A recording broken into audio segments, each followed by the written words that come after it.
દિવસે તો ગરમી રહે જ છે, જો કે હવે તો રાત્રે પણ આકરી ગરમીથી કોઈ જ રાહત નથી મળી રહી। ત્યારે પણ ગરમી લોકોને પરેશાન કરી રહી છે।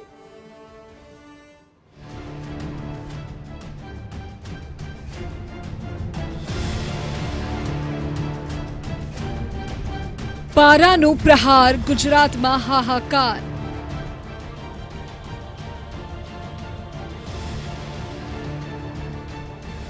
45 ડિગ્રી ગરમીનો પંચ।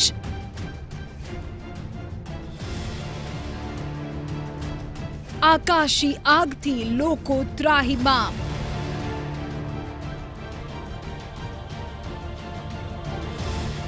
રાજ્યમાં હાલ ગરમીએ ભારે કહેર મચાવ્યો છે। સવાર થતાની સાથે જ ગરમીનો પારો ઊંચે જતો રહે છે અને મોડી રાત સુધી ગરમી પોતાનું તેવર દેખાડે છે। રાજ્યના અનેક શહેરોમાં હાલ 42 ડિગ્રી કરતા વધારે પારો છે। અમદાવાદ અને સુરેન્દ્રનગરમાં હાલ ગરમીનો પારો 44 ડિગ્રીને પાર થઈ ગયો છે અને આફતની વાત એ છે કે આગામી 5 દિવસ સુધી ગરમીથી કોઈ રાહત મળવાની શક્યતાઓ નથી। હાલ રાજ્યમાં રેકોર્ડ બ્રેક ગરમી પડી રહી છે। હવામાન વિભાગે કાળઝાળ ગરમીનું એલર્ટ જાહેર કર્યું છે। આગામી 5 દિવસ ગુજરાતવાસીઓને ગરમીથી નહીં મળે રાહત। 5 દિવસ સુધી અંગ દજાડતી ગરમીની છે આગાહી। રાજ્યના 9 જિલ્લાઓમાં હીટવેવની પણ હવામાન વિભાગની આગાહી છે। કચ્છ, બનાસકાંઠા, પોરબંદરમાં હીટવેવની સંભાવના છે। જૂનાગઢ, રાજકોટ, અમદાવાદમાં પણ હીટવેવની આગાહી છે। ગાંધીનગર, ભાવનગર, વલસાડમાં પણ હીટવેવની સંભાવના છે। અમદાવાદમાં હીટવેવને કારણે સ્થાનિકોને ભારે પરેશાની થઈ રહી છે। ગરમીના કારણે લૂ, ઝાડા ઉલટીના કેસમાં વધારો થયો છે। મે માસના 18 દિવસોમાં અમદાવાદમાં 108 ને 4131 કોલ મળ્યા છે। કમ્યુનિટી હેલ્થ સેન્ટરમાં 216 દર્દીઓને સારવાર આપવામાં આવી છે। સૌથી વધુ 8મી મેના 108 ને 286 કોલ મળ્યા હતા। હીટવેવથી સરકાર પણ ચિંતિત થઈ છે। હીટવેવથી બચવા જરૂરી પગલાં લેવા માટેની સૂચના આરોગ્ય વિભાગ દ્વારા આપવામાં આવી છે તથા તમામને સાવચેત રહેવાની અપીલ પણ ખાસ કરવામાં આવી છે। હીટવેવને લઈને રાજ્ય સરકાર સતત ચિંતિત છે અને આરોગ્ય ખાતા મારફત હીટવેવને લગતી એનાથી જે અસરો થવાની એના માટેની સૂચનાઓ આરોગ્ય ખાતાએ પ્રસારિત કરી દીધી છે અને લોકોને સાવચેત રહેવા માટે સરકાર તરફથી જરૂરી કાર્યવાહી કરવા માટેની જાણ કરી દીધેલ છે। રાજ્યના સૌથી ગરમ શહેર સાબરકાંઠાના ઈડરમાં કાળઝાળ ગરમી પડી રહી છે। ત્યારે લોકો ઘરની બહાર નીકળવાનું પણ ટાળી રહ્યા છે અને ઈડરના રસ્તાઓ સુમસામ બન્યા છે। ઈડરમાં ડુંગરો આવેલા હોવાથી રાત્રે પણ ગરમીનો મારો રહેતા ઈડરવાસીઓને ભારે મુશ્કેલીનો સામનો કરવો પડે છે। ડુંગરાળ વિસ્તાર હોવાથી તાપમાનનો અનુભવ વધારે પ્રમાણમાં થતો હોય છે। ત્યારે શું કહી રહ્યા છે ગરમી અંગે ઈડરવાસીઓ, સાંભળે। સર, એટલી બધી ગરમી પડે છે કે ઈડર શહેર એવું છે ને કે અરવલ્લીની ગિરિમાળામાં જોડાયેલું છે, એટલે ઓલરેડી પથરાના લીધે બહુ ગરમી તો પડે છે।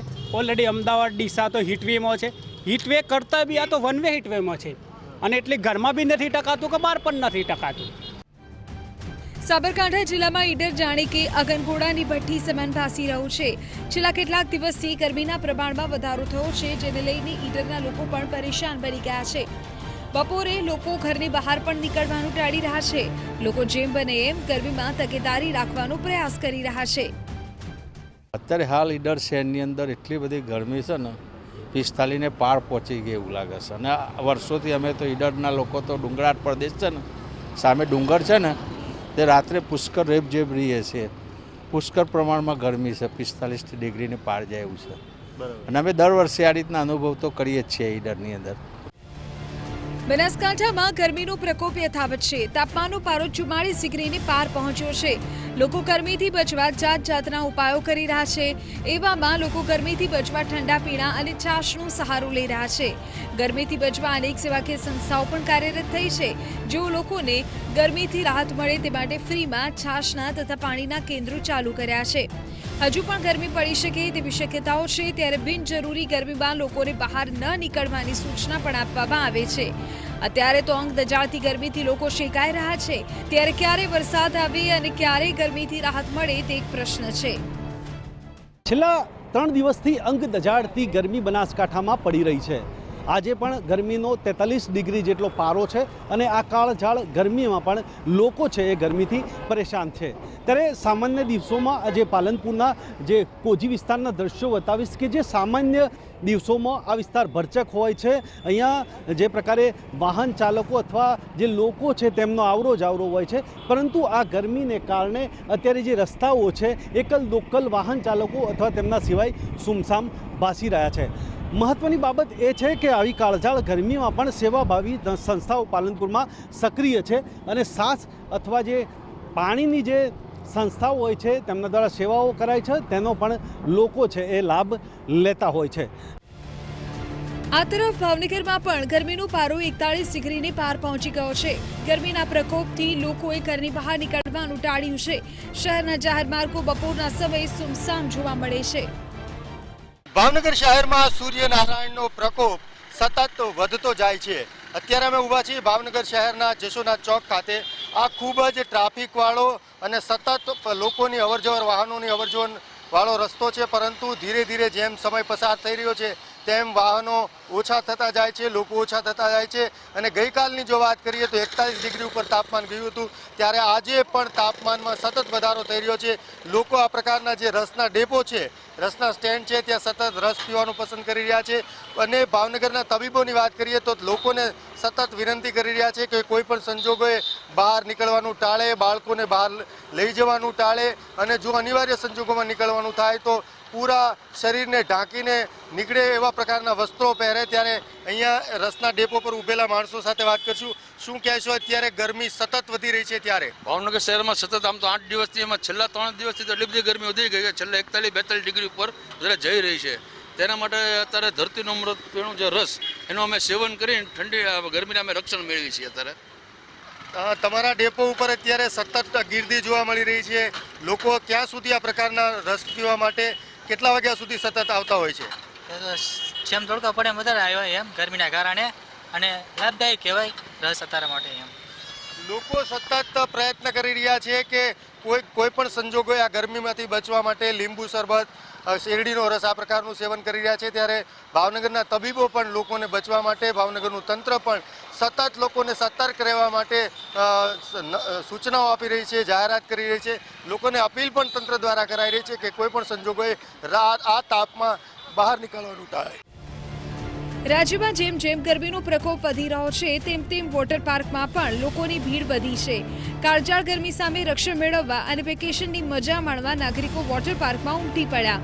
TV9ની ટીમે મહેમદાવાદ નજીક આવેલા વોટર પાર્કમાં પહોંચી જ્યાં મોટી સંખ્યામાં લોકો પાણીની મજા માણતા જોવા મળ્યા। શું કહી રહ્યા છે નાગરિકો, આવો સાંભળીએ। કાળઝાળ ગરમીમાં હવામાન ખાતા દ્વારા કરાયેલી આગાહી બાદ લોકો વોટર પાર્કમાં આવવાનું વધુ પસંદ કરી રહ્યા છે। એક બે નહીં, અનેક પરિવારો પોતાના મિત્રો સાથે અથવા પરિવારો સાથે આવવાનું વધુ પસંદ કરતા જોવા મળી રહ્યા છે। વોટર પાર્ક જાણે કે હાઉસફુલ થઈ ગયા હોય તે પ્રકારના દ્રશ્યો જોવા મળી રહ્યા છે। મહેમદાબાદ ખાતેનું 7S વોટર પાર્ક છે, જ્યાંના આ દ્રશ્યો છે। આપ દર વર્ષે આ પ્રકારે વોટર પાર્ક આવો છો કે પ્રથમ વખત? અમે દર વર્ષે ગરમીનો અહેસાસ થાય એટલે અમે વોટર પાર્કમાં આવી જઈએ છીએ અને વોટર પાર્કમાં પાણીમાં બધી ફૂલ મજા કરીએ છીએ, મસ્તી કરીએ છીએ। તમે કોની સાથે આવો છો? પરિવાર સાથે? અને કેટલા સમય આવો? અમે ફ્રેન્ડ સાથે આવીએ છીએ, દર વર્ષે આવીએ જ છીએ, મસ્ટ બી। શું કહેશો, ગરમીમાં કેટલું રક્ષણ આપે છે વોટર પાર્કમાં આવવાનું? ઘણું બધું રક્ષણ આપે છે। ગરમીમાં ઘરે બેઠા એસી નું બિલ બાળવું એની કરતા વોટર પાર્કમાં આવું સારું। અમદાવાદીઓ જેવી વાત છે। આપને પૂછીશ, પરિવાર સાથે આવ્યા છો, પહેલી વખત આવ્યા છો, કયા પ્રકારનો અનુભવ રહ્યો? એવરી ટાઈમ અમે એવરી સમર વેકેશનમાં અહીંયા બચ્ચાઓને લઈને આવીએ છીએ અને અમે અહીંયા ખૂબ સરસ એન્જોય કરીએ છીએ વિથ ફેમિલી એન્ડ ફ્રેન્ડ્સ। તમે પહેલી વખત આવ્યા છો અને ખાસ તો ગરમીમાં કેટલું રક્ષણ મળી રહે છે? ગરમીમાં આવવાનું કારણ એ છે કે આપણે એન્જોય કરી શકીએ, ઠંડીમાં મજા નથી આવતી, અને અમે વિથ ફ્રેન્ડ્સ આવીએ છીએ, સોસાયટીની ફ્રેન્ડ્સ છે, અમારું ગ્રુપ છે આખું। અમે દર વર્ષે વોટર પાર્ક આવીને ખૂબ એન્જોય કરીએ છીએ અને અહીંયા પણ અમે ખૂબ જ એન્જોય કર્યું છે। લોકો ગરમીથી રાહત મેળવવાની કોશિશ તો કરી રહ્યા છે, પરંતુ હાલ સૂર્યનારાયણ પોતાના તેજને દિવસે ને દિવસે વધારી રહ્યા છે અને આગામી 5 દિવસ આવી જ રીતે ગરમી કહેર મચાવશે। Bureau report, TV9।